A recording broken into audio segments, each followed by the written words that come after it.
Today we're going to look at how you go about journalizing transactions and using a general journal.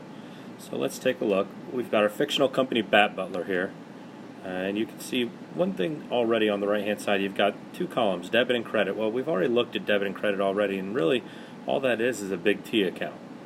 So now we're going to apply that with some transactions here. Let's go ahead and make it page 1. We'll start off where we should start off. And we're going to say our first transaction is our owner's going to invest some cash. So we'll go ahead and put on the date, call it February 8, and you'll see we're going to list the account. We're going to list the cash account because the cash account is the account we're going to debit. Now moving left to right, you'll see the next column over is post reference. We're going to cover that next chapter. So we've got a debit to cash. We're making cash go up, so we're going to go ahead and list the $12,000 debit to cash. Now we look at, well, what's the other account that's involved? If the owner is investing cash, we've got a debit to cash, we've got a credit to our capital account. So we're going to go ahead and put our owner's name, capital. And you'll notice I've got a little indentation there on the capital side, or since that's the account we're going to credit.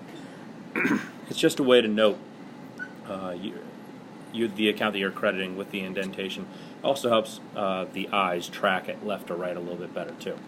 So we've got our account on there, gig and capital, and now we are crediting the account 12,000. That's the first two lines of journalizing an entry. The third line is then what's the source document. So if we are receiving cash, a receipt will prove that. So we've got our receipt number 1. Continuing on the 8th, let's say we've got another transaction. We are going to go ahead and buy some butler attire for our butler. We'll call that equipment. We're going to buy that on account from D-Mel Superheroes. So what accounts are involved? Well, we've got the butler attire equipment going up with a debit. It's an asset. It needs to be increased with a debit. So again, just reminding ourselves it's equipment. And it's going to be $1,000 worth. And then the account that we're going to credit is accounts payable. We're making the liability go up with a credit and name the company that we're buying on account from D-Mel Superheroes. We'll go ahead and list the $1,000, and then the source document, what proves it, since we're dealing with an on-account transaction, it's going to be an invoice. The invoice number is kind of arbitrary. It's going to be created by the other company. And since we're buying, it'd be a purchase invoice.